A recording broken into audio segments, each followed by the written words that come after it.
والصلاة والسلام على أشرف الأنبياء والمرسلين وعلى آلہ وصحبہ اجمعین اما بعد۔ درود شریف کا نذرانہ پیش کیجیے۔ صلی اللہ علی النبی الامی وآلہ صلی اللہ علیہ وسلم، صلاۃ و سلاما علیک یا رسول اللہ۔ چند آیت کریمہ کی مختصر تفسیر آپ کے سامنے اس کتاب میں سے انشاءاللہ پیش کی جاتی ہے۔ بسم اللہ الرحمن الرحیم۔ حضرت سیدنا سلیمان علیہ نبینا علیہ السلام کا یہ بھی ایک خاص معجزہ اور آپ کی نبوت کا خصوصی امتیاز تھا کہ اللہ رب العزت نے ہوا کو ان کے حق میں مسخر کر دیا تھا اور ہوا ان کے زیر فرمان کر دی گئی تھی۔ چنانچہ حضرت سلیمان علیہ السلام جب چاہتے تھے تو صبح کو 1 مہینے کی مسافت اور شام کو 1 مہینے کی مسافت کی مقدار ہوا کے دوش پر سفر کر لیتے تھے۔ قرآن کریم نے آپ کی اس معجزے کے متعلق 3 باتیں بیان کی ہیں۔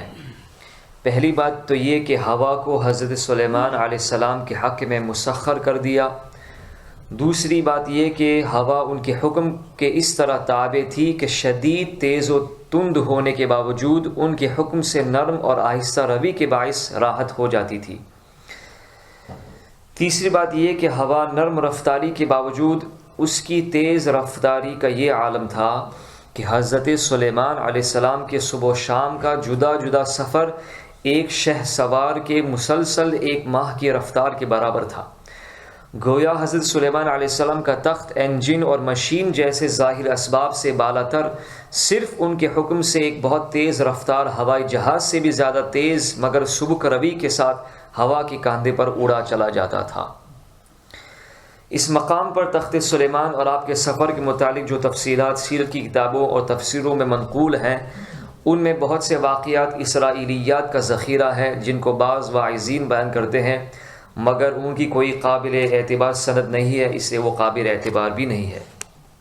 اور ان پر بہت سے اعتراضات بھی وارد ہوتے ہیں۔ قرآن شریف نے تو اس واقعے کے متعلق صرف اس قدر بیان کیا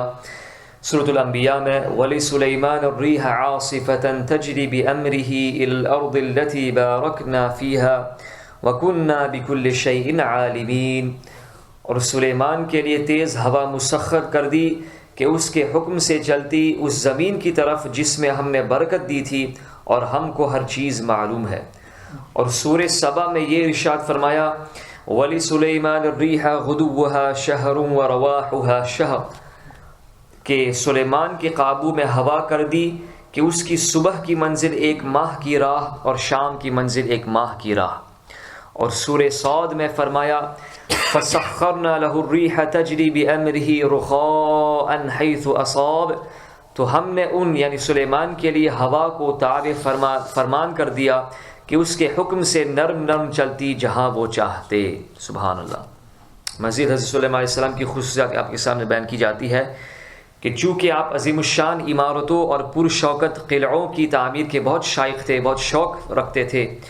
اس لیے ضرورت تھی کہ گارے اور چونے کے بجائے پگھلی ہوئی دھات گارے کی جگہ استعمال کی جائے، لیکن اس قدر کثیر مقدار میں یہ کیسے میسر آئے، یہ سوال تھا جس کا حل حضرت سلیمان علیہ السلام چاہتے تھے۔ چنانچہ اللہ تعالیٰ نے حضرت سلیمان علیہ السلام کی اس مشکل کو اس طرح حل کر دیا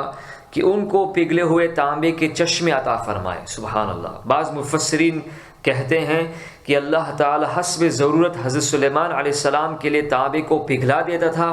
اور یہ حضرت سلیمان علیہ السلام کے لیے ایک خاص نشان اور ان کا معجزہ تھا۔ آپ سے پہلے کوئی شخص دھات کو پگھلانا نہیں جانتا تھا۔ نجار کہتے ہیں کہ اللہ تعالیٰ نے حضرت سلیمان علیہ السلام پر یہ انعام فرمایا کہ زمین کے جن حصوں میں آتشی مادوں کی وجہ سے تانبا پانی کی طرح پگھل کر بہہ رہا تھا ان چشموں کو حضرت سلیمان علیہ السلام پر آشکارا فرمایا۔ آپ کو یہ اللہ تعالیٰ نے غیب عطا فرمایا تھا۔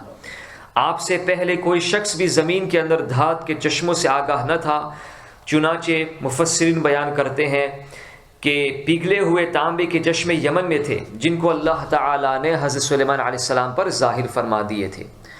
قرآن عظیم نے اس قسم کی کوئی تفسیر نہیں بیان فرمائی کہ تانبے کے چشمے کس شکل میں حضرت سلیمان علیہ السلام کو ملے، مگر قرآن شریف کی جس آیت میں اس معجزہ کا ذکر ہے مذکورہ یہ جو ہم نے چیزیں بیان کی ہے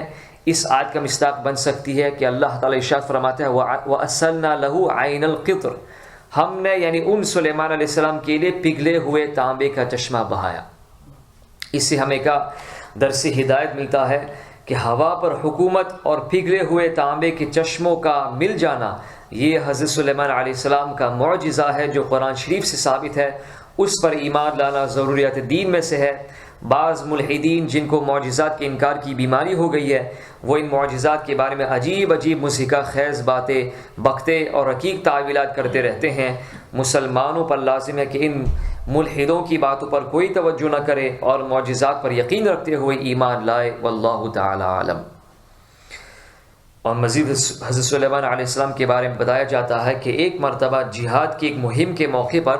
شام کے وقت حضرت سلیمان علیہ السلام نے گھوڑوں کو استیبل سے لانے کا حکم دیا کہ گھوڑوں کو استیبل سے باہر نکالا جائے، کیونکہ اللہ تعالیٰ کی راہ میں جہاد کرنا تھا۔ جب یہ گھوڑے آپ کے سامنے پیش کیے گئے تو چونکہ حضرت سلیمان علیہ السلام کو گھوڑوں کی نسلوں اور ان کے ذاتی اوصاف کے علم کا کمال حاصل تھا، اس لیے جب آپ نے ان سب گھوڑوں کو اصیل، سبکرو اور خوش رو پایا اور یہ ملاحظہ فرمائے کہ ان کی تعداد بہت زیادہ ہے تو آپ پر مسرت اور انبساط اور خوشی کی کیفیت طاری ہو گئی، اور آپ فرمانے لگے کہ ان گھوڑوں سے میری محبت ایسی مالی محبت میں شامل ہے جو پروردگار کے ذکر ہی کا ایک شعبہ ہے۔ سبحان اللہ۔ حضرت سلیمان علیہ السلام کا ان گھوڑوں سے محبت کرنا اس وجہ سے تھا کہ یہ گھوڑے اللہ تعالیٰ کی راہ میں جہاد کریں گے اور جہاد کرنے والوں کے لیے ذریعہ بنیں گے، اس لیے آپ ان سے محبت فرماتے تھے، اور یہ بھی ایک اللہ تعالیٰ کی عبادت ہے۔ حضرت سیدنا سلیمان علیہ نبینا علیہ السلام کی اس غور و فکر کے درمیان گھوڑے استبل کو روانہ ہو گئے۔ چنانچہ جب آپ نے نظر اٹھائی تو وہ گھوڑے نگاہ سے اوجھل ہو گئے تھے، تو آپ نے حکم دیا کہ ان گھوڑوں کو واپس لاؤ۔ جب وہ گھوڑے واپس لائے گئے تو حضرت سلیمان علیہ السلام نے جوش محبت میں ان گھوڑوں کی پنڈلیوں اور گردنوں پر ہاتھ پھیرنا اور تھپ تھپانا شروع کر دیا۔ کیونکہ یہ گھوڑے جہاد کا سامان تھے اس لیے آپ ان کی عزت و توقیر کرتے ہوئے ایک ماہر فن کی طرح سے ان گھوڑوں کو مانوس کرنے لگے اور اظہار محبت فرمانے لگے۔ قرآن شریف نے اس واقعے کو حسب ذیل عبارت میں بیان فرمایا، وَوَهَبْنَا لِدَاوُودَ سُلَيْمَانَ نِعْمَ الْعَبْدُ إِنَّهُ أَوَّابٌ إِذْ عُرِضَ عَلَيْهِ بِالْعَشِيِّ الصَّافِنَاتُ الْجِيَادُ فَقَالَ إِنِّي أَحْبَبْتُ حُبَّ الْخَيْرِ عَنْ ذِكْرِ رَبِّي حَتَّى تَوَارَتْ بِالْحِجَابِ رُدُّوهَا عَلَيَّ فَطَفِقَ مَسْحًا بِالسُّوقِ وَالْأَعْنَاقِ۔ اور ہم نے داؤد کو سلیمان جیسا عظیم فرزند عطا کیا، وہ اچھا بندہ ہے، بے شک وہ خدا کی جانب بہت رجوع ہونے والا ہے۔ جب اس کے سامنے شام کے وقت اصیل اور سبکرو گھوڑے پیش کیے گئے تو وہ کہنے لگا کہ بے شک میری محبت مال یعنی جہاد کے گھوڑوں کی محبت پروردگار کے ذکر ہی میں سے ہے، یہاں تک کہ وہ گھوڑے نظر سے اوجھل ہو گئے۔ حضرت سلیمان علیہ السلام نے فرمایا ان گھوڑوں کو واپس لاؤ، پھر وہ ان کی پنڈلیوں اور گردنیں چھونے اور تھپ تھپانے لگے۔ سبحان اللہ۔ اب ان کے والد صاحب حضرت سیدنا سلیمان علیہ السلام کا ذکر کیا جاتا ہے کہ حضرت سیدنا داؤد علیہ نبینا علیہ السلام خداوند قدوس کی تسبیح اور تقدیس میں بہت زیادہ مشغول و مصروف رہتے تھے، یعنی اللہ تعالیٰ کی پاکی، سبحان اللہ کہنا، لا الہ الا اللہ پڑھنا، آپ بہت ہی زیادہ ماشاء اللہ تعالیٰ کی تسبیح فرمایا کرتے تھے، اور آپ اس قدر خوش الحان تھے، آپ کی آواز اتنی اچھی تھی کہ جب آپ زبور شریف پڑھتے تھے تو آپ کے وجد آفری نغموں سے نہ صرف انسان بلکہ وحوش و طیور یعنی جانور بھی وجد میں آ جاتے اور آپ کے ارد گرد جمع ہو کر خدا کی حمد کے ترانے گاتے اور اپنی اپنی سریلی اور پرکیف آوازوں میں تسبیح و تقدیس میں حضرت داؤد علیہ السلام کی ہم نوائی کرتے، اور صرف چرند و پرند ہی نہیں بلکہ پہاڑ بھی خداوند تعالیٰ کی حمد و ثنا میں گونج اٹھتے تھے۔ سبحان اللہ۔ چنانچہ حضرت سیدنا داؤد اعلیٰ نبینا علیہ السلام کے ان معجزات کا ذکر جمیل اللہ تعالیٰ نے سورۃ الانبیاء میں اور سورہ سبا میں اور اسی طریقے سے سورہ صاد میں بھی اللہ تعالیٰ نے صلات کے ساتھ بیان فرمایا۔ اللہ تعالیٰ ارشاد فرماتا ہے وَسَخَّرْنَا مَعَ دَاوُودَ الْجِبَالِ يُسَبِّحْنَ وَالطَّيْرَ وَكُنَّا فَاعِلِينَ، اور داؤد کے ساتھ ہم نے پہاڑوں کو مسخر کر دیا کہ وہ تسبیح پڑھتے اور پرندے بھی، اور ہم اس کے کرنے والے ہیں۔ سورہ سبا میں اللہ تعالیٰ یوں ارشاد فرماتا ہے وَلَقَدْ آتَيْنَا دَاوُودَ مِنَّا فَضْلًا يَا جِبَالُ أَوِّبِي مَعَهُ وَالطَّيْرِ، اور بے شک ہم نے داؤد کو اپنا بڑا فضل دیا، ہم نے فرما دیا کہ اے پہاڑوں اس کے ساتھ اللہ تعالیٰ کی طرف رجوع کرو، اور اے پرندوں تم بھی اللہ تعالیٰ کی طرف رجوع کرو۔ سورہ صاد میں اللہ تعالیٰ ارشاد فرماتا ہے إِنَّا سَخَّرْنَا الْجِبَالَ مَعَهُ يُسَبِّحْنَ بِالْعَشِيِّ وَالْإِشْرَاقِ وَالطَّيْرَ مَحْشُورَةً كُلٌّ لَهُ أَوَّابٌ، بے شک ہم نے داؤد کے ساتھ پہاڑوں کو مسخر کر دیا کہ وہ تسبیح کرتے شام کو اور سورج چمکنے کے وقت، اور پرندے جمع کیے ہوئے سب اس کے فرما بردار تھے۔ اس سے کیا ہمیں درس سے ہدایت ملتے ہیں کہ بے عقل پرندے اور بے جان پہاڑ جب خداوند قدوس کی تسبیح اور تقدیس کا نغمہ گایا کرتے ہیں، جیسا کہ اللہ تعالیٰ نے قرآن شریف میں ارشاد فرمایا اور جیسا کہ آپ سماعت فرما چکے ہیں، تو اس سے ہم انسانوں کو یہ سبق ملتا ہے کہ ہم انسان جو عقل والے، ہوش مند اور صاحب زبان بھی ہیں، ہم پر بھی لازم ہے کہ ہم خداوند قدوس کی تسبیح اور اس کی حمد و ثنا کے اذکار کو ورد زبان بنائیں اور اس کی تسبیح و تقدیس میں برابر مشغول و مصروف رہیں۔ شیخ سعدی رحمۃ اللہ علیہ نے اس سلسلے میں ایک بہت ہی لطیف و لذیذ اور نہایت ہی مؤثر حکایت بیان فرمائی ہے، اس کو پڑھیے اور سنیے اور اس کو عبرت و نصیحت اس سے حاصل کیجیے۔ وہ فرماتے کہ ایک پرند صبح کو چہچہا رہا تھا، تو اس کی آواز سے میری عقل و صبر اور طاقت و ہوش سب غارت ہو گئے۔ میرے مخلص دوست کے کان میں شاید میری آواز پہنچ گئی، تو اس نے کہا کہ مجھے یقین نہیں آتا کہ ایک پرند کی آواز تم کو اس طرح مدہوش کر دے گی۔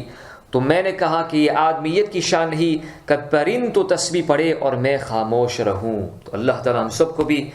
تمام کائنات کی طرح جس طرح اللہ تعالیٰ ارشاد فرماتا ہے وَإِن مِّن شَيْءٍ إِلَّا يُسَبِّحُ بِحَمْدِهِ وَلَكِن لَّا تَفْقَهُونَ تَسْبِيحَهُمْ، کہ کائنات میں کوئی شے نہیں مگر وہ اللہ تعالیٰ کی تسبیح کرتی ہے، مگر آپ اس کو سمجھ نہیں سکتے ہیں۔ اللہ تعالیٰ ہمیں ان کائنات کی طرح اللہ تعالیٰ کی تسبیح اور اس کی تقدیس اور اللہ تعالیٰ کی تحلیل اور اللہ تعالیٰ کی زیادہ سے زیادہ عبادت اور اس کے ذکر و فکر مشغول رہنے کی توفیق عطا فرمائے۔